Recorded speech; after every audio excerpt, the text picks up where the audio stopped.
नमस्कार. विकास समाचारमध्ये आपलं स्वागत.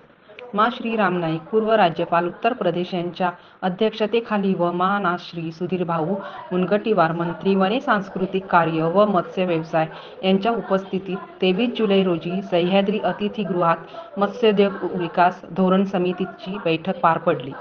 यावेळी बोईसर विधानसभा मतदारसंघाचे आमदार मा. श्री राजेश पाटील यांनी पालघर जिल्ह्यातील मच्छीमारांचे व मत्स्य शेती करणाऱ्यांचे प्रश्न प्रामुख्याने मांडत त्यांच्या वर्षानुवर्षाच्या समस्यांचा पाढाच मत्स्योद्योग विकास धोरण समितीच्या बैठकीत मांडला व त्यांच्या रास्त मागण्यांना न्याय देण्यासाठी व जातीने या विषयात लक्ष घालण्याचे आश्वासन माननीय मंत्री महोदयांकडून घेतले. मच्छीमार बांधवांना निधी व सोयीसुविधा पुरवताना इतर जिल्ह्यापेक्षा पालघर जिल्ह्याबाबत दुजाभाव करत नेहमी कमी लेखले जाते. याकडे आमदार राजेश पाटील यांनी मंत्री महोदयांचे लक्ष वेधले. तसेच पालघर जिल्ह्यातील मासेमारी करणारी काही बंदरे ही किनाऱ्यावर साचणाऱ्या गाळ समस्येमुळे बंद होण्याच्या मार्गावर आहेत. त्यातच पालघर तालुक्यातील दातिवरे हे गाव बोटी किनाऱ्यावर नांगरण्यात येणाऱ्या अडचणीमुळे कायमचे बंद झाले आहे. जिथे एक वेळ 50 ते 60 मोठ्या नौका वावरत होत्या व तेथील उपजीविका त्यावर चालत असे, आज ते नामशेष झाले आहे. अशा वेळी त्वरित निधी उपलब्ध करून सातपाटी, मुरबे, दातिवरे येथील बंदरांचा गाळ काढण्यात यावा अशी मागणी लावून धरली. तसेच अवकाळी पावसामुळे यावर्षीही मच्छीमारांचे आर्थिक नुकसान झालेले आहे. सुकत घातलेले मासे अवकाळी पावसामुळे खराब झाल्याने जे नुकसान झालेले आहे त्याची नुकसान भरपाई व अनुदान स्वरूपात देऊन मच्छीमारांना थोडा दिलासा द्यावा अशी मागणीही करण्यात आली. त्याचबरोबर लवकर पालघर सातपाटी येथे आधुनिक घाऊक बाजार केंद्र मच्छीमारांना उपलब्ध व्हावे. तसेच तालुका व गाव पातळीवर अद्ययावत किरकोळ बाजार शेड किंवा केंद्र बनविण्यासाठी आपल्या खात्याकडून अग्रक्कम देण्यात यावी अशी मागणी केली.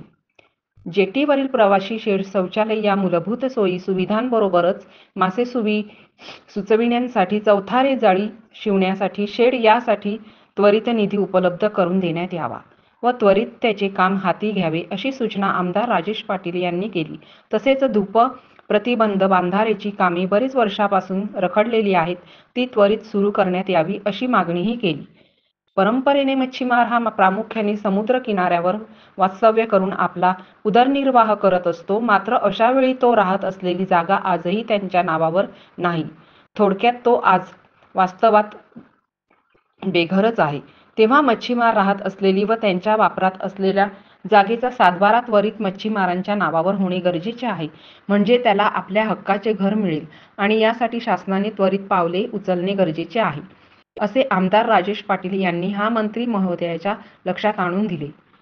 पापलेटला राज्य मासा म्हणून मान्यता मिळाली असली तरी त्याचे व इतर मत्स्योत्पादनांचे संवर्धन होणे गरजेचे आहे. पालघर जिल्ह्यातील मच्छीमार हे पारंपरिक पद्धतीने मासेमारी करत असून ते बंदी काळाचे काटेकोरपणे पालन करतात. मात्र मत्स्य बंदी काळात व परराज्यातून होणाऱ्या काही टोळक्यांकडून अनधिकृत व अपारंपरिक मासेमारी केली जाते. त्यांना मज्जाव करण्यासाठी खोल समुद्रात गस्त वाढवण्याची आवश्यकता आहे. तसेच कठोर दंडात्मक कारवाई म्हणून त्यांचा परवाना कायमचा रद्द करण्याची तरतूद करण्यात यावी असेही आमदार राजेश पाटील यांनी आपल्या मागणीत सांगितले. तसेच या मत्स्यबंदी काळात मच्छीमारांना अनुदान देऊन त्यांना दिलासा द्यावा अशी विनंती केली. पालघर जिल्ह्यात मत्स्य शेती करणारे व मिठागरी जोपासणारा वर्गही मोठा आहे. त्यांच्या जागा खालसा करण्याचा विचार शासन दरबारी होत आहे. तेव्हा त्यांचे उपजीविकेचे साधन काढून न घेता त्यांच्या भाडे करारात वाढ करावी किंवा गरज पडल्यास त्यांच्या नावे कायम करून त्यांना अर्थसहाय्य करून त्यांना यशस्वी उद्योजक बनण्यास मदत करावी. विशेषतः खारे खुरण व इतर मच्छीमार संस्था कोलंबी संवर्धन वर्षानुवर्ष करत आहेत. त्यांच्या भाडेकरार संपत आला असताना त्यांना भाडेकरार वाढवून देत अशा संस्थांच्या उन्नती आणि विकासासाठी शासनाने प्रथम प्राधान्य द्यावे अशी मागणी आमदार राजेश पाटील यांनी केली. यावेळी मंत्री महोदय सुधीरभाऊ मुनगंटीवार यांनी जातीने लक्ष घालत त्वरित उपाययोजना करून ते मार्गी लावण्यासाठी प्राधान्य देणार असल्याचे सांगितले. यावेळी उद्योग मंत्री उदय सामंत, शिक्षण मंत्री दीपक केसरकर आणि सहकारी आमदार महोदय उपस्थित होते. मासे आणि गोड्या पाण्याचे मासे या बाबतीमध्ये दोन्ही असेल वाचायला पाहिजे, परंतु हे सगळं बोलत असताना पालघर जिल्ह्यासाठी बोलेल राजकारण एवढ्या आमच्या पालघर जिल्ह्यातला मच्छीमार आहे त्यांची नेहमी ओरड असते की शासन हे महाराष्ट्र शासन आमच्यावर नेहमी एक अन्याय करत असते. त्याच्यामध्ये रायगड, सिंधुदुर्ग, रत्नागिरी या भागाला जास्ती एक चोक्त माप दिलं जाते आणि पालघरला त्याच्यामध्ये नेहमी डावळलं जाते आणि त्याच्यामुळे काही शासनाची पॉलिसी असल्यामुळे त्या कदाचित झाल्या असतील किंवा होत असतील. परंतु ह्या सर्व धोरण ठरवत असताना पालघर जिल्हा हा मच्छीमार म्हणून इथे मच्छीमार असतानाच आमचा तिथला जो मासेमार आहे, मच्छीमार आहे, त्यांची जी बंदरं आहेत त्यांच्या बाबतीमध्ये या धोरणामध्ये एक चांगल्या तरतुदी असणं खूप आवश्यक असं मला वाटते. हा जो पालघर जिल्ह्यातला जो समुद्र किनारा आहे याच्यामध्ये जाळ खूप या बंदराच्या नजरेस ठरलेला आहे. नौकांनी ज्या भागात होते तर त्या ठिकाणी एक स्पष्टपणे त्या भागाचा जर गाळ काढला तर अतिशय चांगल्या पद्धतीने सातपाट्याची आमची उसरणी आहे, मोरबी आहे किंवा दातिवरे आहे. दातिवरे बंदर या ठिकाणी तर जवळपास बंद होण्याच्या स्थितीमध्ये आहे. दातिवरे खूप ते पहिला पूर्वी पोटी असायच्या, उसरलेला पोटी मच्छीमाराच्या असायच्या पण ते बंद व्हायला लागलेले आहे. तर इथे सुद्धा आपण त्या बाबतीमध्ये निर्णय घेतला पाहिजे असं एक मला वाटते. पालघर जिल्ह्यामध्ये बरेचसे विषय आहेत त्याच्यामध्ये मच्छीमाराचे राहती घर आहेत तर त्यांच्या नावावर आजपर्यंत सरकार झाला नाही आणि त्याच्यामुळे त्यांचा विकासाच्या दृष्टिकोनातून जर विचार केला तर त्यांची घर त्यांच्या नावावर नसल्यामुळे ती बेघर असल्यासारखीच आहे.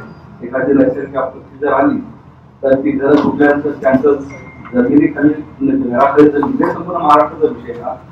तर त्यांना कुठेतरी शाश्वत असं त्यांना हक्काची जागा घराखाली जर नावावर झाली तर निश्चितच त्यांचा त्याच्यामध्ये फायदा होईल.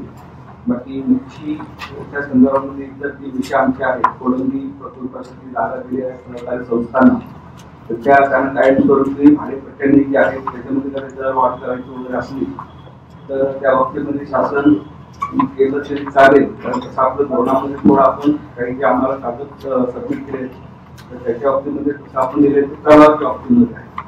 तर ती खार जमिनी आपण ज्या कोळंबी प्रकल्पासाठी दिलेल्या आहेत खास करून मिथिलेल्या सहकार संस्थांना किंवा मिठागरांसाठी तर त्या जमिनीच्या बाबतीमध्ये एक स्वयंस्पष्ट धोरण राहिलं तर कायमस्वरूपी रोजगार त्या संस्थांच्या सभासदांना मिळेल या निमित्तानं मला नमूद करायचं आहे.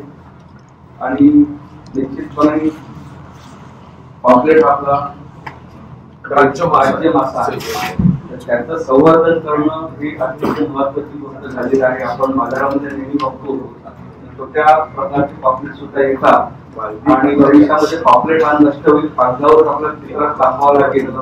त्या बाबतीमध्ये आपण निश्चितच चांगलं धोरण घ्यावं आणि जो काही प्रजनन कालावधी आहे त्या प्रजनन कालावधीमध्ये शक्यतो मासेमारी करू नये असं मत्स्य बांधवांना पण माझं आग्रह आहे. पण त्या गोष्टीमध्ये स्पष्ट धोरण फ्लेक्झिबल होत असते. फ्लेक्झिबल नाहीये. आता असा आहे 302 चा कायदा आहे